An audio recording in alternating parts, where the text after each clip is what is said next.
como é no enredo da vida? Mas, gente, preparados para mais um passeio pela teoria literária? Já falamos sobre o narrador, que é quem conta a história, sobre os personagens, que é sobre quem a história é contada, e agora vamos falar sobre o enredo, que é a história de fato. Para vocês verem que eu não faço sorteio de tema, tudo faz sentido, eu espero. Princípio básico de um enredo. O personagem está ali de boa, em estado de repouso, acontece um conflito, o personagem tem que superar esse conflito e ele termina a história diferente do que ele começou. Mas existem várias formas de você criar esse conflito e contar essa história, e algumas são mais recorrentes do que as outras, e são dessas que eu vou falar aqui. Claro que é impossível esquematizar todos os enredos do mundo, então eu escolhi aqui aqueles que são mais recorrentes e que até podem ser combinados uns com os outros. E quando eu falo de enredo, eu tô falando de estrutura. Mas adianto logo uma coisa, quando você começa a prestar atenção nos mecanismos das histórias, você começa a ficar mais desconfiado e menos suscetível a surpresas. Parte disso é por conta de clichês mal utilizados, mas quando eu falo de repetição de enredo, eu não tô falando de clichê, eu tô falando de certas estruturas que se repetem. É como se você tivesse um moldezinho e preenchesse da forma como quisesse. Como somos pessoas dramáticas, vamos começar com tragédias. E para isso a gente tem que voltar lá na Grécia Antiga. Pavor de norte a sul, no início o mundo era um horror, com os titãs gigantes espalhando o terror. Aristóteles amava tanto as tragédias que ele criou um tutorial dos elementos que deveriam aparecer em uma peça trágica. Mas não é desses elementos que eu vou falar, porque eles são bem particulares da tragédia grega, apesar deles terem aparecido posteriormente, mas esse não é um vídeo sobre literatura clássica. E enquanto eu leio a História Secreta, eu não sei se eu quero me envolver com literatura clássica novamente. Eu quero focar em 3 elementos característicos da jornada dos heróis trágicos e que são usados até hoje, mesmo que em contextos diferentes. São eles Hubris, Ate e Nêmesis. Hubris é a arrogância excessiva. É Ícaro se achando lindo com aquelas asas que o pai fez. Ou de uma forma mais contemporânea, o Soluço do Como Treinar Seu Dragão. Soluço é bem arrogante, especialmente no segundo filme, em que ele se acha o diplomata viking.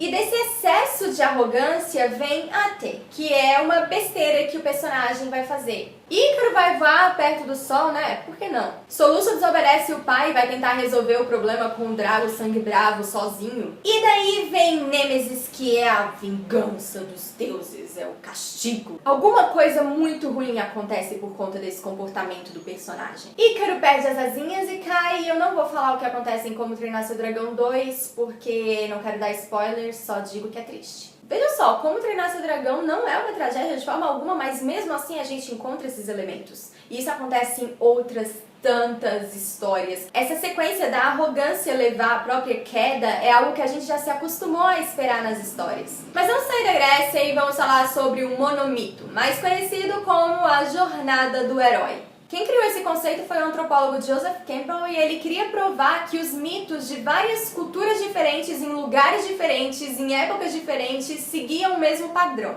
É um pouco parecido com o que eu comentei no vídeo sobre Cinderela, e que eu falei que esse era um mito que surgia em vários lugares, em épocas diferentes, porque era algo inerente ao ser humano, porque tudo isso é muito calcado nas ideias de arquétipo, de inconsciente coletivo lá do Jung. Aí a literatura olhou para essa ideia do monomito e puxou para ela. A jornada do herói consiste em 12 passos que são muito usados nas histórias de fantasia. Eu não vou explicar passo por passo, senão eu teria que fazer um vídeo só sobre a jornada do herói. Mas eu vou deixar aqui embaixo na descrição um link que explica isso bonitinho usando o Hobbit e Harry Potter como exemplo. Mas a ideia da jornada do herói não é que ela seja uma regra e o escritor tem que puxar lá a planilha. Opa, o meu personagem já passou pelo umbral? Ok, check. É mais um norteador do que acontece na história. E ela abrange desde o começo, quando é mostrado o mundo comum em que o herói vive, e aí ele é chamado para participar de uma aventura, e I'm going on an adventure! Até o final, quando ele volta transformado, ele volta uma outra pessoa, lá e de volta outra vez. E um dia desses eu tava conversando com o Marcel Elias, do blog Mundo dos Livros. Marcel! E a gente comentava sobre como é fácil se identificar com essas histórias que seguem a jornada do herói. Porque o herói dessas histórias, ele é gente como a gente. É a explicação para uma geração inteira ter esperado a carta de Hogwarts. Parecia que podia acontecer com qualquer um de nós. E a jornada do herói não se aplica somente à história de fantasia, apesar de ser mais usada por elas. Eu já li uma análise da jornada do Jean Valjean nos Miseráveis, segundo a jornada do herói. Em vez do Gandalf encontrando Bilbo, Jean Valjean conversa com o Bispo de Digne. Uma graça. E eu deixei por último 2 tipos de enredo que são mais livres, eles não têm um tutorial, um passo a passo do que você deve fazer, mas nem por isso eles são menos bem bolados. São o arco de identidade e o arco de redenção. Arco de história é uma outra forma que a gente tem de falar sobre o enredo, sobre essa narrativa linear de desenvolvimento de um personagem. O arco de identidade é óbvio, tá no nome, e vocês poderiam argumentar que se você tem um personagem esférico, você tem um arco de identidade, porque ele tem que sair diferente da forma com que ele entrou na história. A diferença é que uma história com um arco de identidade vai focar muito na construção da personalidade, do caráter do personagem. Isso é bem comum nos romances de formação. Já o arco de redenção é mais complicado e ele definitivamente causa certas polêmicas, porque ele exige certa cumplicidade, certo envolvimento da nossa parte. Para um personagem precisar de um arco de redenção, primeiro ele tem que errar. E depois que ele erra, ele vai procurar o perdão dos outros personagens e, por extensão, o nosso perdão também. Se a história é mais cotidiana, às vezes uma conversa aberta ali dá conta do recado. Mas nós somos pessoas horríveis e se o personagem errou feio, rude, ele vai ter que pagar. E geralmente ele paga com a morte. Por isso que quando você percebe que um personagem tá passando por um arco de redenção, você já espera que ele morra no final. Ih, vai rodar. Esse é o tipo de expiação que a gente espera. Mas o arco de redenção não é a prova de falhas. E pode acontecer 3 erros primordiais nesse tipo de história. O primeiro é a falta de empatia. Não rolou, você pode dançar a conga pedindo perdão, mas eu não vou te perdoar. O segundo pode ser trollagem do autor. Ele não quer completar a redenção do personagem. Tolkien fez isso muito bem no Senhor dos Anéis. Ele redime o Boromir da forma mais clássica possível, mas ele não redime o Sméagol. E desde que o Sméagol aparece nas 2 torres, a gente fica esperando o momento em que ele vai ajudar, em que ele vai fazer a coisa certa.